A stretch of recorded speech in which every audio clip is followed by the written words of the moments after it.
Happy new year दोस्तों मैं मुकेश कुमार आपके अपने YouTube चैनल मैथ्स हंगामा में बहुत बहुत स्वागत करता हूं।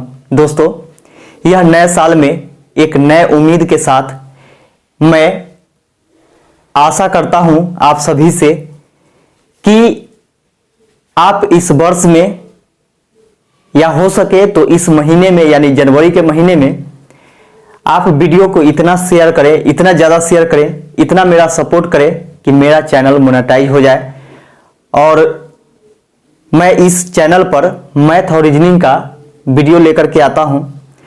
और यदि आप बहुत कमज़ोर है मैथ में तो आप विश्वास रखिए कि आपका मैथ कभी भी कमज़ोर नहीं रहेगा और ना ही आप अपने आप को कमज़ोर समझिएगा।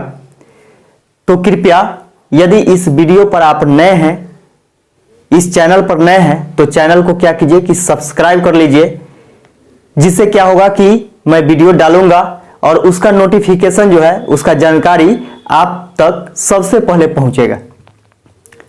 तो दोस्तों, मैं इसी उम्मीद के साथ, इसी विश्वास के साथ आप लोगों से जुड़ना चाहता हूं और मैं चाहता हूं कि आप सब मिल करके मेरा सपोर्ट करें और मैं भी आपका कहीं ना कहीं कुछ ना कुछ मदद करूं, जिससे हम लोग सब मिल करके एक शिक्षा के क्षेत्र में नई रोशनी जगा सकते हैं और आप मुझे भी एक मौका दीजिए कुछ नाम कमाने का, कुछ लोगों से पहचान बनाने का। तो चलिए दोस्तों, इस न्यू ईयर में ढेर सारे शुभकामनाओं के साथ आने वाले जो भी एग्जाम है उसमें आप अच्छा करें, आपका स्कोर अच्छा हो मैथ और रीजनिंग में। मैं यही कामनाओं के साथ मैं शुरू करता हूं और आज के वीडियो में आप सीखने वाले हैं एनटीपीसी एसके झा सर का प्रैक्टिस सेट से मैथ, वो भी प्रैक्टिस सेट 2 का है।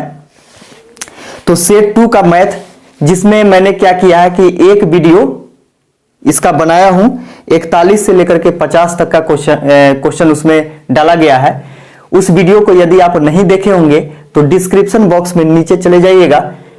डिस्क्रिप्शन बॉक्स आप जानते होंगे कि वीडियो के जस्ट नीचे इस प्रकार का बटन आपको मिलेगा। इस पर क्लिक जैसे ही कीजिएगा उसमें आपका डिस्क्रिप्शन खुल करके आएगा और उसमें जा करके देखिएगा कि यह वीडियो का लिंक आपको मिल जाएगा इससे पिछले वीडियो का, तो उसे जा करके आप जरूर देख सकते हैं। और इसमें बहुत अच्छे अच्छे क्वेश्चन सेट किए गए हैं। तो आइए शुरू करते हैं हम लोग। इसका पहला क्वेश्चन, तो देखिएगा इसका पहला क्वेश्चन कहता है कि एक दुकानदार फल खरीदने और बेचने में कम तौल का उपयोग करके 11% तक धोखा देता है, तो उसका कुल लाभ प्रतिशत क्या है। अब देखिए, एक दुकानदार जो है वह खरीदने में भी धोखा करता है और बेचने में भी धोखा करता है। तो सोच के देखिए कि जहां से वह खरीद करके लाया और जहां पे बेचेगा, यानी वह बीच का माध्यम है, वह दुकानदार जो है बीच का माध्यम है।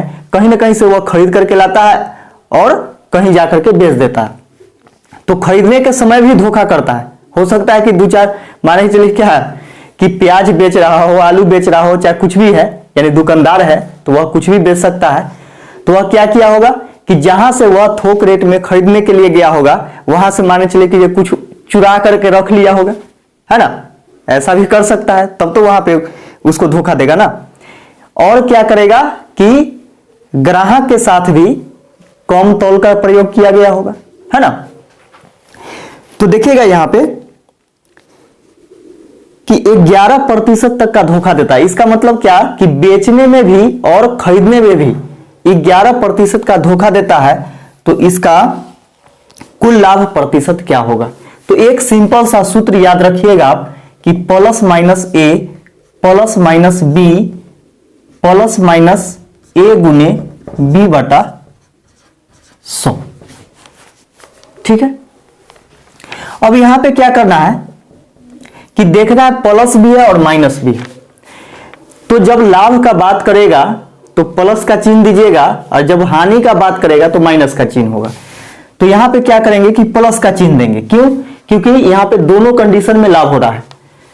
तो प्लस का 11 तो प्लस नहीं भी लिखते हैं तो चलता है। 11% प्लस 11% प्लस 11%, 11 गुने 11/100%। ठीक है। अब देखिएगा यहां पे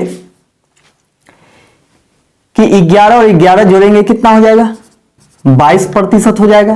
प्लस में 11 गुने 11, 11 गुने 11 कीजिएगा तो 121 होगा और बटा में 100। 22% प्लस में 121 में 100 से भाग दीजिएगा तो 2 अंक बाद दशमलव यानी 1.21%। ये दोनों को ऐड करेंगे तो हो जाएगा आपका 23.21%। यही इसका कुल लाभ प्रतिशत हुआ, यही इसका आंसर हो जाएगा, यानी 23.21%।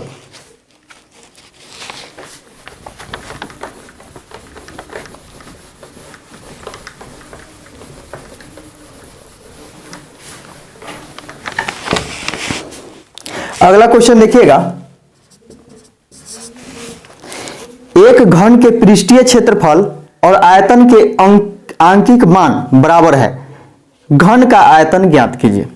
तो देखिएगा कि एक घन के पृष्ठीय क्षेत्रफल, तो घन का पृष्ठीय क्षेत्रफल क्या होता है, घन का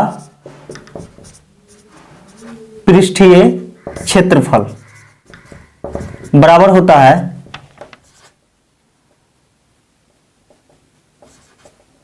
6a स्क्वायर, 6a स्क्वायर होता है। और आयतन के, और आयतन क्या होता है, घन का आयतन, घन का आयतन बराबर होता है भुजा क्यू यानी ए क्यू। तो बोला क्या कि किसी घन के पृष्ठीय क्षेत्रफल और आयतन के आंकिक मान बराबर है, इसका मतलब इसके बराबर ही है, यानी 6a स्क्वायर बराबर है ए क्यू। ए स्क्वायर से काटिएगा तो ए बार में कट जाएगा, यानी ए बराबर हो गया 6। तो यहां से निकल गया क्या कि घन का प्रत्येक भुजा 6 मीटर या सेंटीमीटर में है। तो देखिए घन इकाई दिया हुआ है, ठीक है, तो सेंटीमीटर में है या फिर मीटर में है, तो एक भुजा इसका निकल गया 6 निकल गया। अब बोला कि घन का आयतन ज्ञात करें, तो घन का आयतन हम लोग को निकालना है। तो घन का आयतन बराबर भुजा क्यू यानी ए क्यू। तो देखिएगा यहां से भुजा निकल गया कितना, 6 निकल गया है, तो 6 का क्यू करेंगे तो 6 का क्यू होता है 212। 212 घन इकाई, घन मतलब क्या, पावर 3 यानी घन इकाई। यही आपका आंसर हो जाएगा। सॉरी 212 नहीं 216 होता है, 6 के क्यू जो होता है वह 216 होता है, यानी 216 घन इकाई इसका आंसर हो जाएगा क्या, घन का आयतन।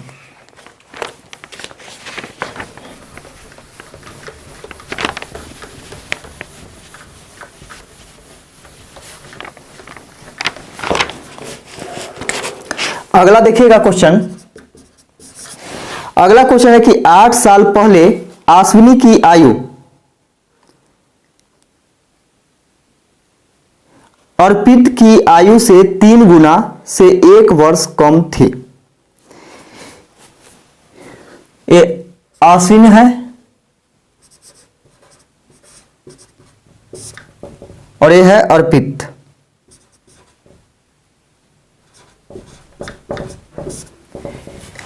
आठ वर्ष पहले का बात कर रहा है, 8 वर्ष पहले, 8 वर्ष पहले जो था वह अश्विन की आयु अर्पित की आयु के 3 गुना से 1 वर्ष कम था। किसकी आयु से, अर्पित की आयु से। तो अर्पित की आयु यदि हम x मानते हैं तो इसका आयु कितना रहा होगा,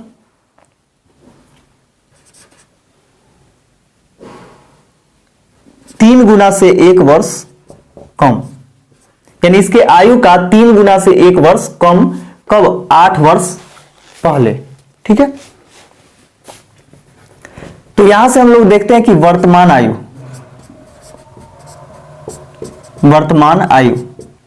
तो वर्तमान आयु देखिएगा कि 8 वर्ष पहले का यह है, हम इसमें यदि 8 जोड़ देते हैं तो यह वर्तमान निकल जाएगा। तो 3x माइनस 1 प्लस 8 और x प्लस 8, ये हो जाएगा 3x प्लस 7 और x प्लस 8। यह दोनों का वर्तमान आयु निकल गया। अब कह रहा है कि 6 साल पहले आश्विन की आयु अर्पित की आयु से के दुगने से 1 वर्ष अधिक थी। अब बोला क्या कि 6 साल पहले आश्विन की आयु अर्पित की आयु के दोगुने से 1 वर्ष अधिक थी। तो देखिएगा 6 साल पहले, अब यहां से हम लोग वर्तमान निकालिए, तो 6 साल पहले कितना होगा? तो 3x प्लस 7 अब माइनस 6, क्योंकि ये तो वर्तमान आयु है। तो वर्तमान में मान के चलिए कि आश्विन जो है 3x प्लस 7 है, तो 6 वर्ष पहले कितना रहा होगा? तो माइनस 6 करेंगे, तो माइनस 6 इसमें भी होगा, तो अर्पित में भी 6 माइनस होगा। क्यों? क्योंकि आयु जो होता है वह सबके लिए बराबर होता है, यानी समय जो होता है वो सबके लिए बराबर होता है। तो 6 वर्ष पहले का बात कर रहा है, इसका मतलब क्या है कि 6 इसमें भी माइनस करेंगे और इसमें भी माइनस करेंगे। अब यहां कह रहा है क्या कि 6 वर्ष पहले आश्विन की आयु अर्पित की आयु के दोगुने से 1 वर्ष अधिक थी, यानी आश्विन की आयु जो है अर्पित के आयु के दोगुने से 1 वर्ष अधिक थी। तो दोनों को बराबर करने के लिए क्या करेंगे, क्योंकि यह 6 वर्ष पहले इसके आयु के दुगुने से 1 वर्ष अधिक था, तो इसमें वही काम करेंगे तो दोनों बात बराबर हो जाएगा, क्योंकि इससे ही अधिक है। तो दोनों को बराबर करने के लिए क्या करेंगे, जो काम इसमें कह रहा है वही काम इसमें करेंगे, 2 गुना से 1 वर्ष अधिक कर देंगे तो दोनों बात आपस में बराबर हो जाएगा। तो यहां से हो जाएगा आपका 3x प्लस 1 बराबर x प्लस 2 इंटू 2 प्लस 1, तो 3x प्लस 1 बराबर हो जाएगा 2x प्लस 2 दूनी 4 प्लस 1। इधर से ये प्लस में, ये भी प्लस में, बराबर के इधर उधर क्या होता है, सेम चिन्ह वाला कट जाता है, यानी सेम साइन वाला कटेगा।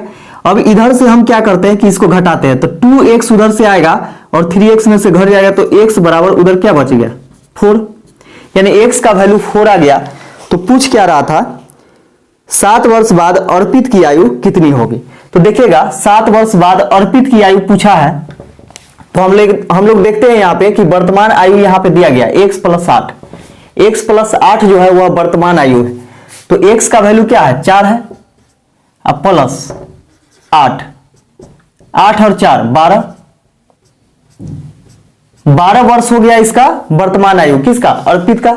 अब बोला कि 7 वर्ष बाद, तो वर्तमान आयु में 7 जोड़ देंगे, तो 7 साल बाद जो होगा वह आयु कितना हो जाएगा, 12 7 19 वर्ष। 19 वर्ष किसका आयु, अर्पित का आयु, यह इसका आंसर हो जाएगा।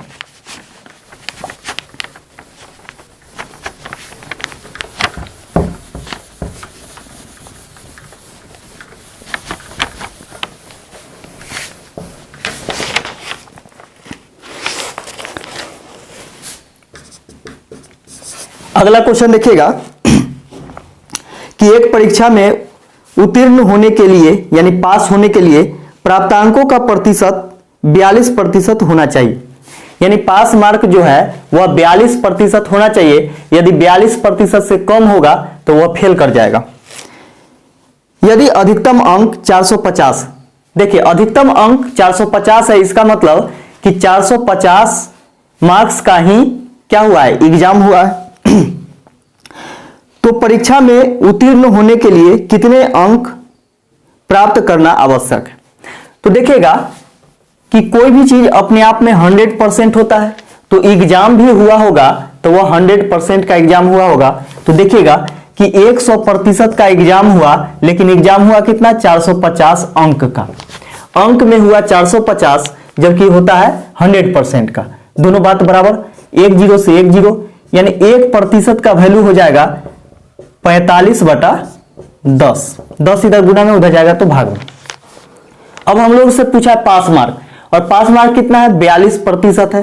तो 42% का वैल्यू निकाल दीजिएगा, आंसर आपका आ जाएगा। तो 1% का वैल्यू इतना, तो 42% का कितना हो जाएगा, 42 गुने 45/10।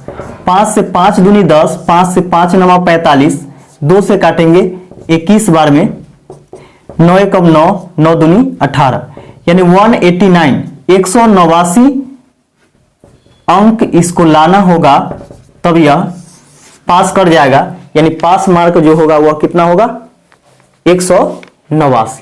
यही इसका आंसर हो जाएगा।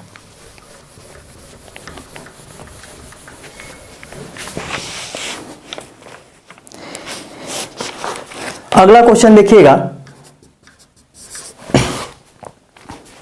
यदि एक निश्चित राशि 3 वर्ष में 10% की चक्रवृद्धि ब्याज की दर से 6655 रुपए हो जाती है तो राशि ज्ञात करें।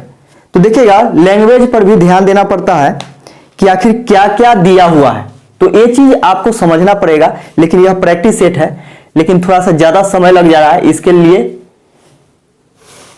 कोई दिक्कत नहीं है, क्योंकि आप यदि समझ नहीं पाइएगा तो फिर वो भी दिक्कत है। अगर हमको सेट बनाना होता प्रैक्टिस सेट, तो अभी तक के समझिए कि इसमें का जितना क्वेश्चन है तो सब सॉल्व हो जाता। लेकिन यहाँ क्या करना है कि समझाना भी है। यदि आपको समझ में ना आए तो वीडियो क्यों देखिएगा, और वीडियो देखिएगा। अगर देख रहे हैं तो यदि समझ में आपको नहीं आ रहा है या फिर अच्छा से आप समझना चाह रहे हैं, तब तो आप वीडियो देख रहे हैं। तो इसलिए मेरी जिम्मेवारी है कि आप लोगों को अच्छे से अच्छा यानी कंटेंट दे, यानी समझाएं, अच्छा से अच्छा समझाएं, जिससे क्या हो सके कि आपको ज्यादा से ज्यादा समझ में आए। और उस प्रकार का क्वेश्चन यदि एग्जाम में आता है तो एग्जाम में एक क्वेश्चन को आप सॉल्व कर सकते हैं। थोड़ा सा लंबा वीडियो जाता है तो कोई दिक्कत नहीं है, समझ में आना चाहिए। तो देखिए इसका यह क्वेश्चन है कि 3 वर्ष का बात किया है। सबसे पहले देखिए क्या क्या है, तो समय जो है वह 3 वर्ष है। इसके बाद बोला कि 10% की चक्रवृद्धि ब्याज, यानी रेट जो है, दर वह है 10%। 6655 हो जाती है, यानी मिश्र धन। मिश्र धन बराबर दे दिया है 6655 रुपए। तो वह राशि ज्ञात करे, यानी हम लोग से राशि पूछा है। तो देखिएगा बिना सूत्र का आप इसको बना सकते हैं। वो भी कैसे, तो देखिए बहुत ही आसान तरीका से 10% का वैल्यू आप निकालिए। तो 10% का होता है 1/10 होता है। वो कैसे, तो देखिएगा कि प्रतिशत को भिन्न में बदलने के लिए 100 से भाग दिया जाता है। 1 0 से 1 0, तो देखिए 1/10 बच गया कि नहीं। ऊपर वाला होता है ब्याज और नीचे वाला होता है मूलधन।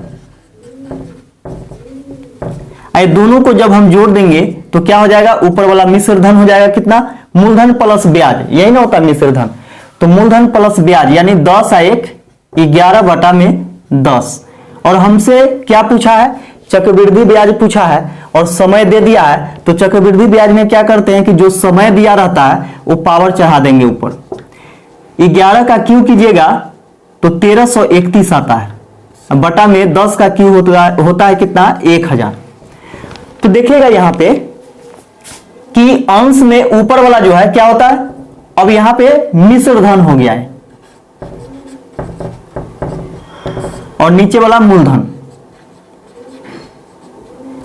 ये वाला मूलधन हो गया, ऊपर वाला मिश्र धन हो गया। ठीक है, अब देखिएगा कि मिश्र धन कितना है यूनिट में, 1331 यूनिट है, जबकि है कितना 6655। दोनों बात बराबर। 1331 से काटिएगा तो 6655 5 बार में कट जाएगा, यानी 1 यूनिट बराबर हो गया 5। तो मूलधन निकालना है तो 1000 यूनिट बराबर हो जाएगा 5 गुने 1000 यानी 5000 रुपए। 5000 रुपए इसका मूलधन हो जाएगा। तो वह पूछ रहा था कि वह राशि ज्ञात करे, यानी मूलधन का जिक्र कर रहा था, तो मूलधन हो गया 5000 रुपए। यह इसका आंसर हो जाएगा।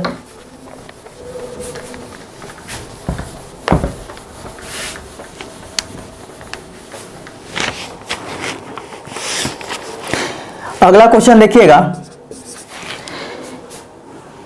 4 अलार्म घड़ियां क्रमशः 3, 4, 5 तथा 8 मिनट के अंतराल पर बजती है। 3, 4, 5 तथा 8 मिनट के अंतराल पर बजती है। यदि वे एक साथ पुनः 6 बजे बजती हो तो अब वे एक साथ कितने बजे बजेगी। तो देखिए, ऐसा क्वेश्चन अभी आपको दे दे कि इतना इतना इतना अंतराल पर कोई घड़ी का अलार्म जो है वह बजता है, तो पुनः एक साथ कब बजेगा। तो जब भी एक साथ वाला प्रश्न आए, जब भी एक साथ वाला प्रश्न पूछा जाए, तो सबसे पहले जो अंतराल दिया गया है उसका एलसीएम निकालिए। इसका क्या निकालना है? एलसीएम निकालना है। ठीक है, तो एलसीएम निकालिएगा। तो देखिए 3, 4, 5 और 8 का एलसीएम हो जाएगा आपका, 2 से काटेंगे, 2 दूनी 4, 5 2 चौके 8, 2 से 2 एकम 2, 5 2 दूनी 4, 5 दूनी 10, 30 दूनी 60 दूनी 120, यानी इसका एलसीएम जो आ गया 120 आ गया। 120 क्या? मिनट। 120 मिनट आ गया। और मिनट को घंटा में बदलने के लिए क्या करते हैं कि 60 से भाग देते हैं, तो 60 दूनी 120 यानी 2 घंटा। 2 घंटा यानी 2 घंटा बाद पुनः यह एक साथ बजेगी। तो कितने बजे? तो देखिए 6 बजे यह बजी थी, अब कितना देर बाद? तो 2 घंटा बाद बजेगा। तो 2 घंटा बाद यानी जोड़ दीजिए, तो 8 बजे यह बजेगी, पुनः यह 8 बजे बजेगी। यही इसका आंसर हो जाएगा।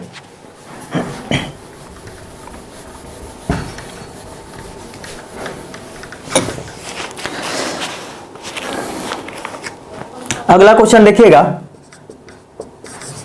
अगला क्वेश्चन कहता है कि एक कोण का संपूरक उसके पूरक के 3 गुना से 15 डिग्री अधिक है, कोण का मान क्या होगा।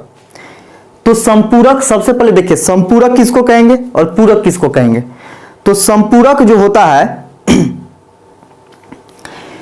वह वैसा 2 कोण जिसका योग 180 डिग्री हो, संपूरक कोण कहलाता है। और पूरक कोण वह कोण होता है, वह 2 कोण जिसका योग 90 डिग्री हो। तो देखिएगा कि माना कि वह कोण बराबर x, माना कि वह कोण बराबर x, ठीक है। तो देखिएगा कि संपूरक यानी बोला कि एक कोण का संपूरक, तो एक कोण का संपूरक इसका मतलब एक कोण दिया गया है, तो वह कोण जो है वह एक कोण जो है वह x डिग्री का है। तो इसका संपूरक कितना हो जाएगा? 180 माइनस x, क्योंकि एक कोण तो दिया हुआ है आपको, यानी दिया हुआ है तो मान लिए हैं यहां पे, है ना। तो 180 में से x घटाएंगे तो वह संपूरक कोण हो जाएगा जो कि इसके जोड़ीदार होगा, है ना। और एक पूरक यानी 90 माइनस x। अब कह रहा है इसके बारे में कि एक कोण का संपूरक उसके पूरक के 3 गुना से 15 अधिक। देखिए इसके पूरक के 3 गुना से 15 डिग्री अधिक है यह, तो दोनों बात बराबर करने के लिए क्या करेंगे, इसमें 3 गुना से 15 डिग्री अधिक कर देंगे तो दोनों बात बराबर हो जाएगा। ठीक है, अब इसको सॉल्व कर लीजिए। तो हो जाएगा आपका 180 माइनस x बराबर 9 या 27 यानी 270 डिग्री माइनस 3x डिग्री कर दीजिए इसको, प्लस 15 डिग्री। तो ये दोनों को जोड़िए, इसको घटाइए, इसको इधर लाते हैं तो minus x degree plus 3x degree बराबर हो जाएगा 5, 7 1 8 यानी 285 डिग्री, और ये प्लस में हो जाएगा तो माइनस में 180 डिग्री।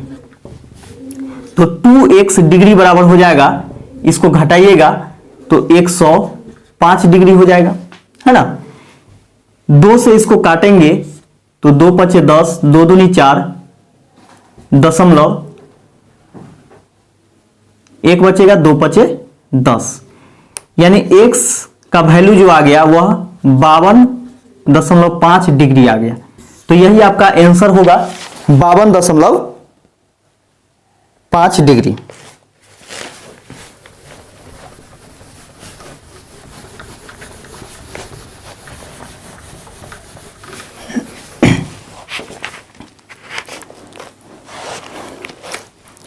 अगला क्वेश्चन देखिएगा कि ए और बी एक कार्य को 50 दिन में पूरा कर सकते हैं, यानी ए और बी दोनों मिलकर के काम करता है तो काम 50 दिन में पूरा काम खत्म हो जाता है। बी और सी इसे 37.5 दिन में पूरा कर सकते हैं। बी और सी क्या करता है कि 37.5 दिन में पूरा कर सकता है, जबकि सी और ए उसी कार्य को एक साथ 30 दिन में पूरा कर सकते हैं, यानी सी और ए क्या करता है कि 30 दिन में पूरा काम को समाप्त कर सकता है। अब बोला कि ए, बी और सी में से प्रत्येक व्यक्ति अलग अलग उसी कार्य को कितने दिन में पूरा कर सकते हैं।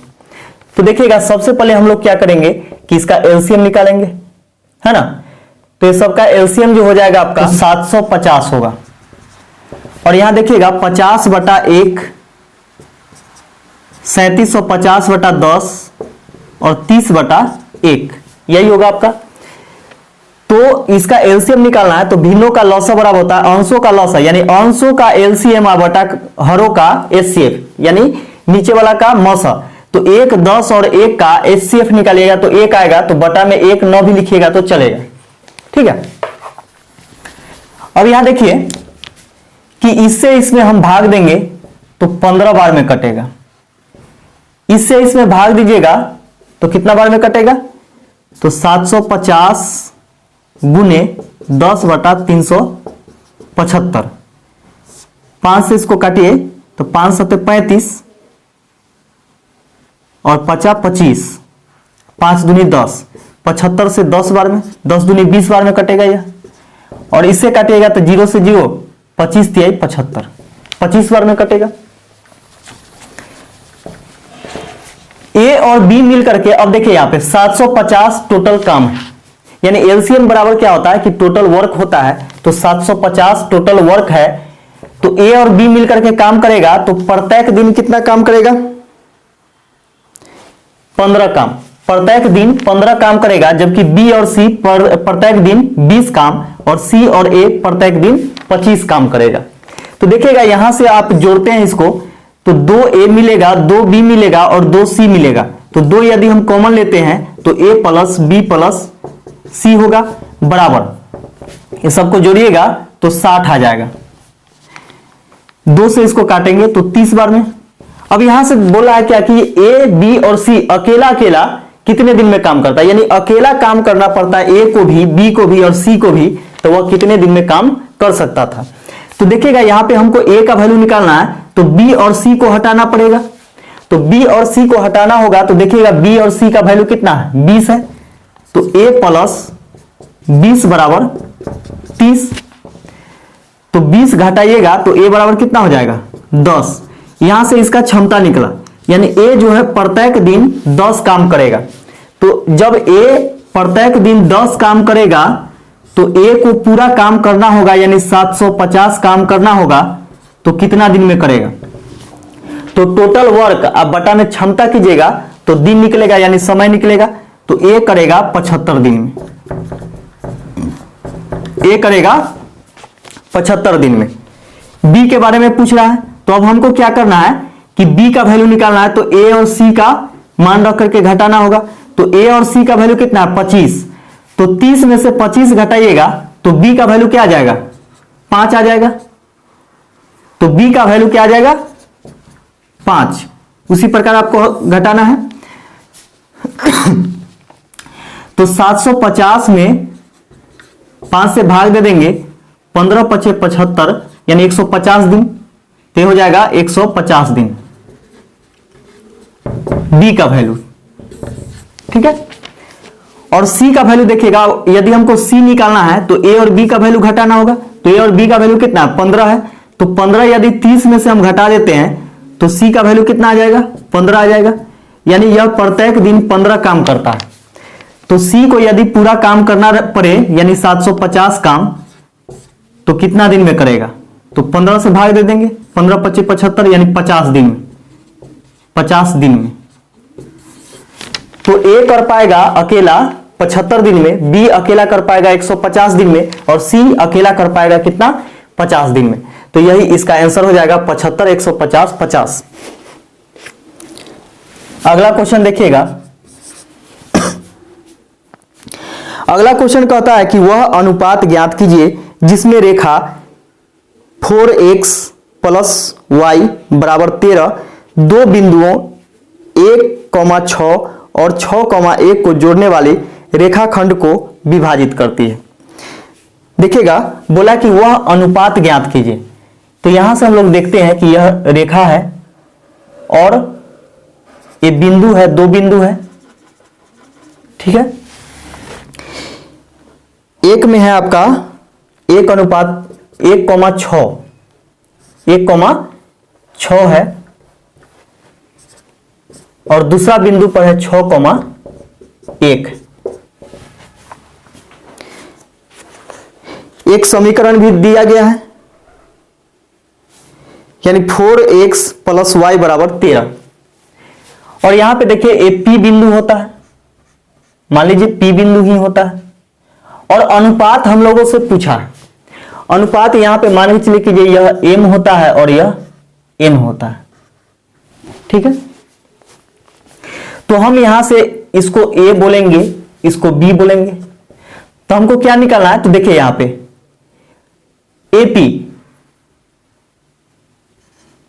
AP बटा PB बराबर होता है m बटा n। तो हम कह सकते हैं कि AP अनुपात PB बराबर m अनुपात n, यानी इसको निकालना है हमको,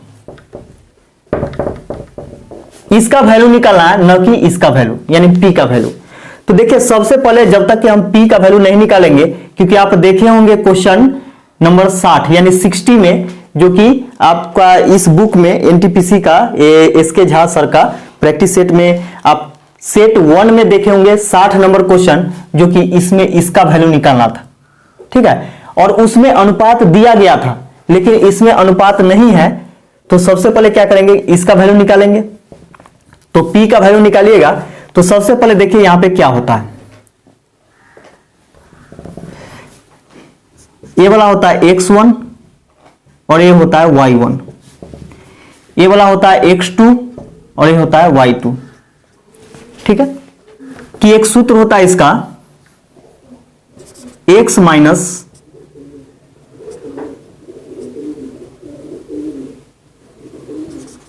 x1 बटा y माइनस y1 बराबर y1 माइनस y2 बटा में x1 माइनस x2, ये फॉर्मूला होता है। तो यहां से देखिएगा कि x1, तो x माइनस x1 का वैल्यू क्या है, 1 है, और y माइनस y1 का वैल्यू क्या है, 6 है, बराबर में y1 6 है और माइनस y2 देखिए 1 है, बटा में x1 का वैल्यू क्या है, 1 है, और x2 का वैल्यू 6 है। तो x माइनस 1 बटा में y माइनस 6 बराबर हो जाएगा, इसमें से घटाइएगा तो 5 बटा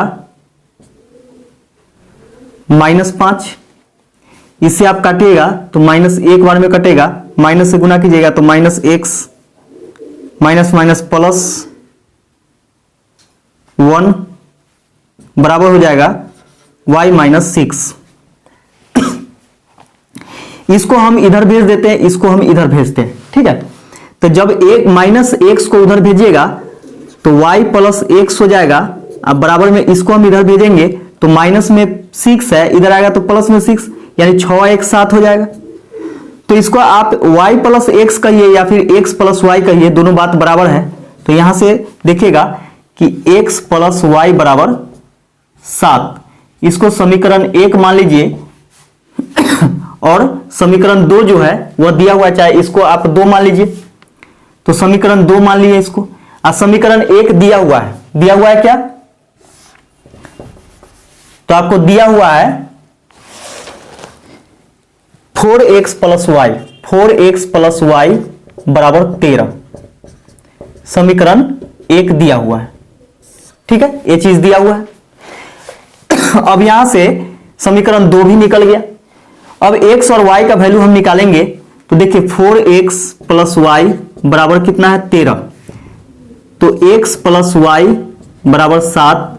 अब देखिए चिन्ह चेंज करेंगे, प्लस का माइनस, प्लस का माइनस, प्लस का माइनस, एक माइनस वाला एक प्लस वाला कैंसिल हो गया। 4x में से x घटाइएगा तो 3x बचेगा, बराबर 13 में से 7 घटाइएगा 6 बचेगा। 3 से काटेंगे, 3 दूनी 6, x बराबर आ गया 2। अब यहां से देखिए कि हमको y का वैल्यू निकालना है, तो इसमें हम रखते हैं x का वैल्यू 2 प्लस वाई बराबर 7, 2 जाकर के घट जाएगा यानी माइनस हो जाएगा, तो y बराबर कितना हो जाएगा 5, यानी x और y, x, y का वैल्यू जो निकला वह कितना निकला 2,5। यह किसका वैल्यू निकला?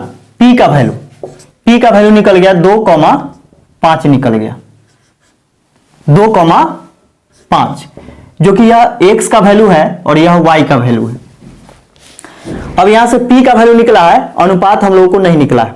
तो अनुपात निकालने का सूत्र होता है, इधर देखिए दिख रहा है क्या, इधर साइड में, चाहे इधर हम लिख देते हैं, ठीक है। तो देखिएगा कि m और n का वैल्यू निकालना है, m अनुपात n का वैल्यू निकालना है। इसको हम निकालेंगे,